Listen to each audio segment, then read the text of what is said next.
जय हिंद दोस्तों, स्वागत है बोर्ड यात्रा एजुकेशन में। बिहार मैट्रिक परीक्षा 2025 में आप लोग एग्जाम दे रहे हैं, तो आप लोगों के लिए फिजिक्स यानी कि भौतिक विज्ञान का चैप्टर 3 का मानव नेत्र का वीवीआई ऑब्जेक्टिव क्वेश्चन लाए हैं, जो कि आप लोगों के लिए ये सेशन बहुत ही ज़रूरी है, क्योंकि इस चैप्टर से बहुत ही क्वेश्चन पूछे जाते हैं। इसलिए ये चैप्टर बहुत ही आप लोगों के लिए ज़रूरी है। ठीक है, इसका ऑब्जेक्टिव क्वेश्चन करेंगे, लगभग 20 ऑब्जेक्टिव क्वेश्चन है, तो अच्छे से देखेंगे, वीडियो के अंत तक बने रहिएगा। आप लोगों को बहुत अच्छे से समझ में आएगा, ये मैं 100% बोल रहा हूँ। ठीक है, और ये मानव नेत्र होता है कि जैसे हम लोगों का नेत्र है, कुछ इस प्रकार का होता है। ठीक है, तो चलिए पहला क्वेश्चन देखते हैं बिना देरी के। पहला क्वेश्चन है, सामान्य नेत्र की दूर बिंदु है। सामान्य नेत्र कितने दूर तक देख सकती है? तो अनंत, यानी कि सामान्य नेत्र जिसका आँख बहुत अच्छे से ठीक है, वो अनंत बिंदु तक देख सकती है। ऑप्शन नंबर डी होगा, 2019 में पूछा है। 2 नंबर, जो नेत्र निकट की वस्तुओं को साफ नहीं देख सकता, जो नेत्र निकट की वस्तुओं को साफ नहीं देख सकता, उस नेत्र में क्या होता है, यानी कौन सी रोग होता है? तो दूरदृष्टि होता है। क्या होता है? दूरदृष्टि होता है। ऑप्शन नंबर ए। ठीक है, जो वस्तु निकट को नहीं देख सकता और दूर को देख सकता है, तो उसमें दूरदृष्टि होगा। ठीक है, दो बार पूछा है, इंपॉर्टेंट क्वेश्चन है। 3 नंबर, मानव नेत्र वस्तु का प्रतिबिंब निम्न में से किस भाग पर बनाता है? देखो कितना बार पूछा है, 2013, 2014, 2021। इंपॉर्टेंट क्वेश्चन है। तो मानव नेत्र का जो वस्तु है वो मतलब किस भाग पर प्रतिबिंब बनाता है? तो रेटिना पर बनाता है। ठीक है, किसी वस्तु का प्रतिबिंब रेटिना पर बनाता है। ऑप्शन नंबर सी होगा। 4 नंबर, टिंडल प्रभाव प्रकाश की कौन सी परिघटना का प्रदर्शित करता है? टिंडल प्रभाव प्रकाश की कौन सी परिघटना का प्रदर्शित करता है? दो बार पूछा है। तो प्रकाश का परिकरण, क्या होगा? प्रकाश का परिकरण। ऑप्शन नंबर सी, टिंडल प्रभाव प्रकाश की परिघटना का प्रदर्शित करता है। ऑप्शन नंबर डी होगा, इंपॉर्टेंट क्वेश्चन है। 5 नंबर, सामान्य आँख के लिए अस्पष्ट दर्शन की न्यूनतम दूरी क्या होती है? यानी कि जिसका सामान्य आँख है, सही आँख है, वह कम से कम कितना पास तक देख सकती है? यानी 25 सेंटीमीटर पास देखती। अगर आप किसी वस्तु को आँख के सामने 10 सेंटीमीटर कर देते हैं तो आपको धुंधला दिखाई पड़ेगा। ठीक है, तो 25 सेंटीमीटर दूरी तक हम लोगों को अच्छे से साफ दिखाई पड़ता है। ऑप्शन नंबर डी होगा। 6 नंबर, निकट दृष्टि दोष में किस लेंस का प्रयोग होता है? निकट दृष्टि दोष में किस लेंस का प्रयोग होता है? 3 बार इंपॉर्टेंट क्वेश्चन है कि नहीं, आप लोग तो देख ही रहे हैं। तो निकट दृष्टि दोष में जो है वह अवतल लेंस का प्रयोग होता है। क्या होता है? अवतल लेंस। ऑप्शन नंबर बी होगा। 7 नंबर, श्वेत प्रकाश की किरण, श्वेत प्रकाश की किरण जब किसी प्रिज्म से होकर गुजरती है, तब जो वर्ण सबसे अधिक विचलित होती है वह है, यानी कि प्रिज्म से श्वेत प्रकाश जब पार होता है तो कौन सा जो रंग है अधिक विचलित होती है? तो बैंगनी रंग का। ठीक है, ऑप्शन नंबर सी होगा। ऑप्शन नंबर सी याद रहेगा। 8 नंबर बोल रहा है श्वेत प्रकाश, इसमें भी इसी तरह कुछ बोल रहा है। श्वेत प्रकाश, ये श्वेत प्रकाश है। श्वेत प्रकाश जब एक प्रिज्म से होकर गुजरता है तो जो वर्ण सबसे कम विचलित होती है, अब पूछ रहा है सबसे कम विचलित कौन सा रंग होता है? वर्ण को रंग भी कहते हैं। ठीक है, तो कम विचलित जो है वह लाल होता है। ऑप्शन नंबर ए होगा। ठीक है, कम विचलित लाल और अधिक विचलित बैंगनी। ठीक है। 9 नंबर, प्रकाश के किस वर्ण के लिए तरंगदैर्घ्य अधिकतम होता है? यानी प्रकाश के किस रंग के लिए तरंगदैर्घ्य अधिकतम होता है? यानी लाल रंग का तरंगदैर्घ्य अधिक होता है। ऑप्शन नंबर ए होगा। ठीक है। 10 नंबर, एक उत्तल लेंस की फोकस दूरी, एक उत्तल लेंस की फोकस दूरी 20 सेंटीमीटर है, तो इस क्षमता क्या होगी? 2017 में पूछा है, थोड़ा ध्यान दीजिएगा, इंपॉर्टेंट क्वेश्चन है, पूछा हुआ प्रश्न है, थोड़ा सा न्यूमेरिकल है। ठीक है, तो ध्यान दीजिएगा, तुरंत सॉल्व कर देते हैं। यानी ऐप का मान दिया है कितना? ऐप का मान दिया है 20। ऐप का मान कितना दिया? 20 दिया है।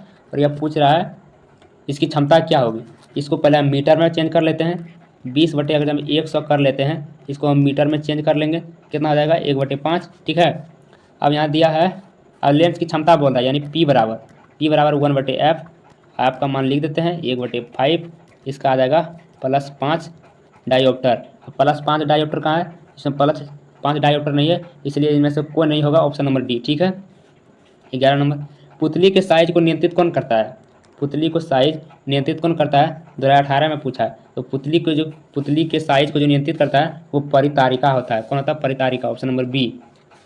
2 नंबर, किस दृष्टि दोष को अवतल और उत्तल दोनों लेंसों से बने द्विफोक्सी लेंस द्वारा संशोधित किया जा सकता है? ठीक है, यानी इसमें ऐसा कौन सा रोग है जिसमें उत्तल और अवतल दोनों का लेंस का उपयोग कर सकते हैं? तो जरा दूरदर्शिता। क्या होता है? जरा दूरदर्शिता। ऑप्शन नंबर सी होगा। 13 नंबर, नेत्र में प्रवेश करने वाली प्रकाश किरणों का अधिकांश अपवर्तन होता है। क्या होता है? 2018 में पूछा है, 2019 में पूछा है, इंपॉर्टेंट क्वेश्चन है। तो इसका सही आंसर हो जाएगा कार्निया के बाहरी पृष्ठ पर। क्वेश्चन को रिपीट करते हैं। नेत्र में प्रवेश करने वाली प्रकाश किरणों का अधिकांश अपवर्तन होता है कार्निया के बाहरी पृष्ठ पर। ऑप्शन नंबर सी होगा। ठीक है। 14 नंबर, जब सूर्य का प्रकाश वायुमंडल से गुजरता है तो वायु के सूक्ष्म कण किस रंग के प्रकाश को अधिक प्रबलता से परिकिरणित करते हैं? 2018 में पूछा है। इसका सही आंसर हो जाएगा नीला। क्वेश्चन को रिपीट करते हैं, अच्छे से समझ में आएगा। जब सूर्य का प्रकाश वायुमंडल से गुजरता है तो वायु के सूक्ष्म कण किस रंग के प्रकाश को अधिक प्रबलता से परिकिरणित करते हैं? तो नीला। ठीक है। ऑप्शन नंबर बी होगा। आसमान हमें नीला दिखाई पड़ता है इसी कारण। 15 नंबर, वायुमंडल में प्रकाश का कौन सा रंग अधिक परिकिरण होता है? वर्ण बोले या रंग बोले? ठीक है।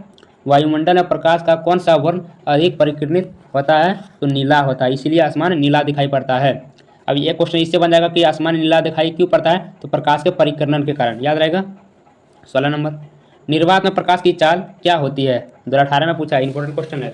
निर्वात में प्रकाश की चाल कितनी होती है?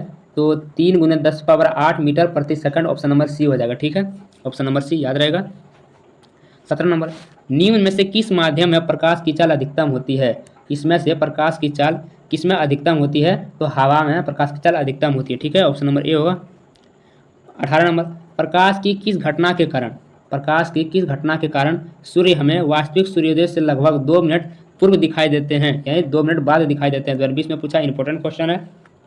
तो वायुमंडलीय अपवर्तन के कारण सूर्योदय से लगभग 2 मिनट पूर्व दिखाई पड़ते हैं। ठीक है। वायुमंडलीय अपवर्तन के कारण। 19 नंबर, निम्नलिखित में से कौन नेत्र का रंगीन भाग होता है? इसमें से कौन नेत्र का रंगीन भाग होता है? ठीक है। रंगीन भाग पूछ रहा है, तो इसका सही आंसर हो जाएगा परितारिका। परितारिका जो है वह रंगीन भाग होता है नेत्र का। ऑप्शन नंबर सी होगा। 20 नंबर, तरंगदैर्घ्य को सामान्यतः व्यक्त किया जाता है? 2020 में पूछा है। इसका सही आंसर हो जाएगा एंगस्ट्रॉन के रूप में। ऑप्शन नंबर ए होगा। तरंगदैर्घ्य को सामान्यतः एंगस्ट्रॉन के रूप में व्यक्त किया जाता है। आप लोगों से निवेदन है कि आप लोग चैनल को सब्सक्राइब कर लीजिए। ठीक है। और वीडियो अच्छे लगे तो लाइक कीजिएगा और कमेंट में बताइएगा। ठीक है। 21 नंबर क्या बोल रहा है? प्रकाश की चाल विभिन्न माध्यमों में भिन्न भिन्न होती है। ऑप्शन नंबर बी होगा। ठीक है। प्रकाश की चाल विभिन्न माध्यमों में भिन्न भिन्न होती है। ऑप्शन नंबर बी होगा। 22 नंबर, वायु में प्रकाश की चाल निर्वात की अपेक्षा क्या होती है? वायु में प्रकाश की चाल निर्वात की अपेक्षा क्या होती है? 2021 में पूछा है, इंपॉर्टेंट क्वेश्चन है। तो इसका सही आंसर हो जाएगा कम। क्या होगा? कम। Option number A. 23 नंबर, तारे के टिमटिमाने का क्या कारण है? तारे जो टिमटिमाते हैं उसका कारण क्या है? तो वायुमंडलीय अपवर्तन के कारण तारे टिमटिमाई प्रतीत होते हैं। Option number C. 24 नंबर, मानव नेत्र के लिए दृष्टि का अस्थायित्व होता है? मानव नेत्र के लिए दृष्टि का अस्थायित्व होता है। 2021 में पूछा है, इंपॉर्टेंट क्वेश्चन है। तो इसका सही आंसर हो जाएगा 1/10 सेकेंड। क्या जाएगा? ऑप्शन नंबर ए हो जाएगा। ठीक है। 1/10 सेकेंड। ऑप्शन नंबर ए। धन्यवाद साथियों, अंत तक बने रहने के लिए।